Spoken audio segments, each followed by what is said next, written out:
నమస్తే. ఇవాళ మన స్టూడియోలో ప్రముఖ ఆధ్యాత్మికవేత్త, ఆస్ట్రాలజర్, దత్తాత్రేయ గణపతి ఉపాసకులు మురళీధర్ శర్మ గారు ఉన్నారు. గురుగారితో మాట్లాడదాం. గురుగారు నమస్కారం. మహాదేవ శ్రీమాత్రే నమః. గురుగారు, ఫిబ్రవరి 24వ తారీఖున మతత్రయ ఏకాదశి. ఏంటి ఈ రోజుకున్న ప్రత్యేకత? మరి ఆ రోజు ఏం చేసుకోవాలి? అన్ని విధాల శుభాలు కలగాలంటే ఎలాంటి రెమెడీస్ చేసుకుంటే బాగుంటుందంటారు ఆ రోజు? తప్పకుండా అమ్మ. ఇక్కడ మనకు వైకుంఠ ఏకాదశి అని కానీ, భీష్మ ఏకాదశి అని కానీ, ఇలా మనకు మొత్తము 24 ఏకాదశులు అనేటువంటివి రావడం జరుగుతూ ఉంటుంది. ప్రతి నెలలో కూడా మనకు 2 ఏకాదశులు రావడం జరుగుతుంది. అదేవిధంగా ఇప్పుడు ఇక్కడ ఈ యొక్క మాఘమాసంలో ఇక కృష్ణపక్షంలో వచ్చేటువంటి ఈ యొక్క ఏకాదశి మతత్రయ ఏకాదశిగా చెప్పడం జరుగుతూ ఉంటుంది. ఇక్కడ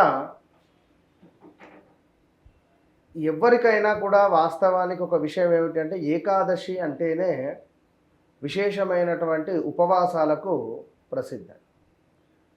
సో ఉపవాసాలు ఎవరైతే ఎంతలాగా చేసుకొని ఆ రోజున చక్కగా కూడా కృష్ణ రామ అంటూ ఆ యొక్క స్వామివారి యొక్క నామస్మరణ చేసుకుంటూ, ఉపవాసం అంటే ఇక్కడ ఏదో కడుపు మార్చుకొని ఆకలి అవుతుంది నేను అయినా కూడా ఉపవాసం ఉంటున్నానే అనేటువంటిది కాకుండా, మీరు ఒకవేళ వర్క్ రిలేటెడ్ అయ్యి ఉన్నారు, ఉపవాసం చేసే ఓపిక లేదు అని అనుకునేటువంటి వారు ఖచ్చితంగా కూడా మీరు ఏదైనా ఉడికించినటువంటి దుంపలను తినే ప్రయత్నం చేయండి. పెద్దగా ఇబ్బంది అనేటువంటిది ఉండదు. ఎందుకు అంటే ముందు మన శరీరంలోనే మనకు ఆ యొక్క భగవంతుడు అనేటువంటి వాడు ఉంటాడు. కనుక ఒక వయసులో ఉండేటువంటి వారు ఆ వయసుకు తగినటువంటి పనులు కానీ, ఆ వయసుకు తగినటువంటి ఉపవాసాలు కానీ చేస్తే బాగుంటుంది. వయసు అయిపోయిన తర్వాత శరీరం సహకరిస్తలేదు, నేను ఉపవాసం ఉంటా అంటే ఇబ్బంది అవుతుంది. సో దేనికైనా ఒక లిమిట్. కనుక చక్కగా ఈ ఏకాదశి రోజు ఉపవాసము ఉండే ప్రయత్నం చేయండి. ఇక్కడ ఉపవాసం ఉండే ప్రయత్నం చేస్తూ అద్భుతంగా కూడా ఏం చేస్తారు అంటే, ఇంట్లో ఉండేటువంటి పిల్లలు, మీ యొక్క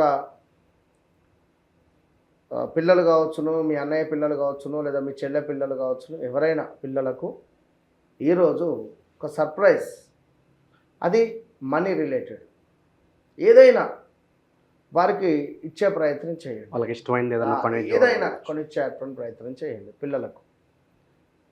అదేవిధంగా ఎవరైనా కూడా ఇక్కడ మనకు డొనేషన్ అంటే, ఎక్కడైనా మనకు దేవాలయంలో ఏదైనా చెప్పలేము, ఫలానా ఇప్పుడు శివరాత్రి వస్తుంది, శివరాత్రికి సంబంధించినటువంటి ఏమైనా పువ్వులకు కావచ్చును, అక్కడ ఏమైనా కైంకర్యాలకు కావచ్చును, ఏమైనా డొనేషన్ ఏమైనా ఉన్నా కూడా అక్కడ వారికి డొనేట్ చేసేటువంటి ప్రయత్నం చేయండి. ఆ డొనేషన్ కూడా మీ పిల్లల చేతుల మీదుగా ఇచ్చేటువంటి ప్రయత్నం చేయడం వల్ల ఈ ఏకాదశి రోజు పిల్లల చేతుల మీదుగా లేని వారికైనా లేదా ఈ డొనేషన్ అయినా చేయించడం వల్ల ఈ మతత్రయ ఏకాదశి రోజు నాడు మనము తెలిసి తెలవక చేసుకున్నటువంటి పాపాలు అనేటువంటివి కొంత విముక్తి పొందేటువంటి పరిస్థితి ఉంటుంది. కనుక ముఖ్యంగా కూడా విష్ణువు ఆలయంలో తులసి మాలను సమర్పించడం కానీ, లేదా గణపతి దేవాలయంలో గరకను సమర్పించడం కానీ, ఇలాంటివి చేసుకోవడం వల్ల విశేషమైనటువంటి ఫలితం మనకు కనబడుతుంది. అదేవిధంగా ఎంతటి విశేషము అంటే వాస్తవానికి కూడా మహా అద్భుతం. మనకి ఇక్కడ 24వ తారీఖు ఏకాదశి, ఇక్కడ సోమవారం ఎవరికి ప్రీతి?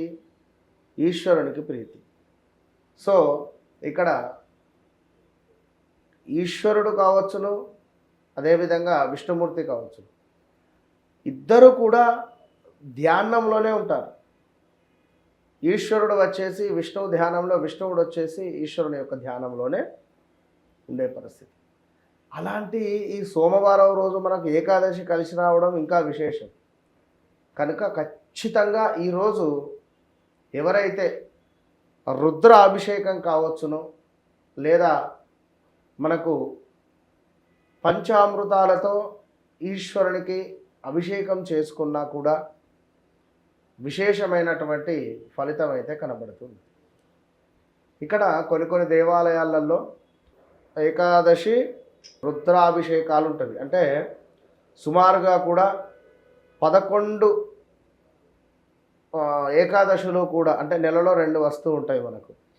సో సుమారుగా కూడా ఒక 5 నుంచి 5.5 నెలలు అయితే ఇక్కడ మనకు 11 రుద్రాభిషేకాలు ఏకాదశి రోజు చేసుకున్నటువంటి పుణ్య ఫలితం అనేటువంటిది ఉంటుంది. ఇలాంటి వ్రతాన్ని కానీ ఇలాంటి దీక్షను కానీ ఎవరైనా తీసుకున్న, ఇప్పుడు మన దేవాలయంలో నడుస్తూ ఉంటుంది, ఎవరైనా ఆన్లైన్లో కూడా కావాలన్నా కూడా మనల్ని సంప్రదించవచ్చు. వారి గోత్రనామాలపై ఈ సుమారుగా కూడా ఇప్పుడు మొదలయ్యేటువంటి మాఘమాసంలో మొదలయ్యేటువంటి యొక్క ఏకాదశి యొక్క రుద్రం 11 నెలల పాటు, అంటే మన 11 రుద్రాలు చెబుతూ 11 ఏకాదశి తిథులు వచ్చేటువంటి విధంగా బాగా అర్థం చేసుకోండి.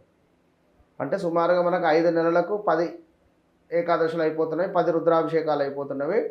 సో 6వ నెలలో ఒక ఏకాదశి రోజు మన శుక్లపక్షంలో వచ్చేటువంటి ఏకాదశి రోజు నాడు మనకు వచ్చేసి ఒక ఏకాదశి. సో 11 ఏకాదశులు కంప్లీట్ ఏకాదశి. సో కనుక తప్పకుండా ఈ మతత్రయ ఏకాదశి నుండి అలాంటి అభిషేకానికి ఎవరైతే ముందు పడతారో వారికి అద్భుతమైనటువంటి ఆర్థిక, అద్భుతమైనటువంటి ధనపరమైన, ఆరోగ్యము, ఏలినాటి శని, అష్టమ శని అన్నిటికి సంబంధించినటువంటి దోష నివృత్తులు అనేటువంటి జరిగిపోతూ ముందుకు చాలా అద్భుతంగా వెళ్ళేటువంటి పరిస్థితి ఉంటుంది. కనుక తప్పకుండా ఈ వీడియో ఎవరైతే చూస్తున్న వెంటనే తప్పకుండా సంప్రదించగలరు, మంచి ఫలితాన్ని పొందగలరు. మతత్రయ ఏకాదశి గురించి ఎన్నో విశేషాలు మాకు తెలియజేశారు గురుగారు. ధన్యవాదాలు. మహాదేవ.